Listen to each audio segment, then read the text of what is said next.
I will start this video and tell you that there's a little bit of a trigger warning. I am going to be talking about the case of Kyle Rittenhouse and how he shot and killed as well as injured a few people. If that's triggering, definitely don't watch this video. If you still are interested and would like to know more, then here I go. On August 23, 2020, Jacob Blake was shot multiple times in the back by a police officer in Kenosha, Wisconsin, after officers responded to a call about a domestic dispute, according to the Wisconsin Department of Justice. Within hours, protests began in the city. So from that little clip that I just shared with you, the understanding that we could come to is that Jacob Blake was shot and killed by police in Kenosha, Wisconsin on August 23, 2020, which caused protests in the streets for the Black Lives Matter movement. And now I'm going to bring you into the night of August 25th when I don't know the best way to put it, but the actions happened. I'm going to insert some clips where it shows Kyle Rittenhouse admitting that he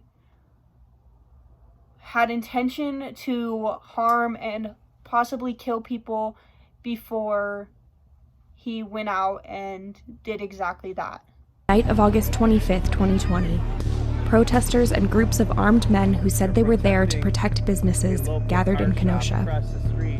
Among the armed men was then 17-year-old Kyle Rittenhouse. We don't have non-lethal. Now, I don't know about you, but that makes me feel a little sick on the inside, that he clearly had intention before the action.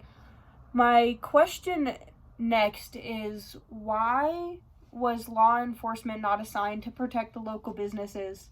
And why were citizens without law enforcement training protecting the local businesses on the street where the protest was going on? Clearly this child, this kid, this human was not properly trained to use this weapon, especially in a time of like a high stress situation like that. Now I'm going to insert a clip of this night where law enforcement congratulates and kind of praises Kyle Rittenhouse and the other armed humans that they are doing a great job.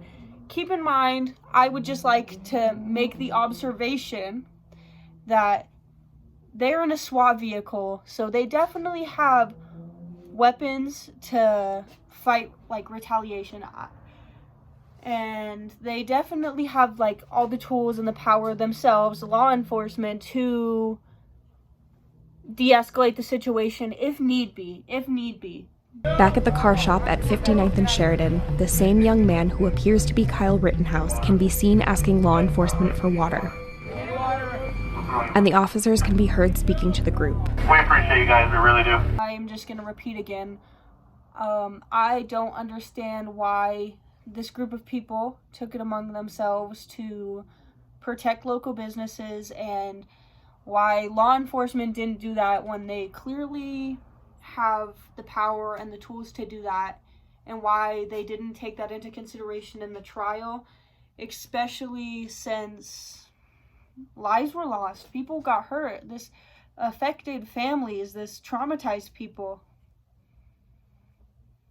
I personally think it runs deeper than just Kyle Rittenhouse shooting people. What I mean by saying it runs deeper than this kid shooting people and killing people is law enforcement encouraged it. They had time to stop it, and it should have been their job to be protecting the local businesses and the people, just because that's their responsibility, and they take an oath to do that when they sign up for that job. And I guess if they did their job right in the first place and they didn't shoot people who didn't deserve to be shot, we wouldn't be in this situation anyways.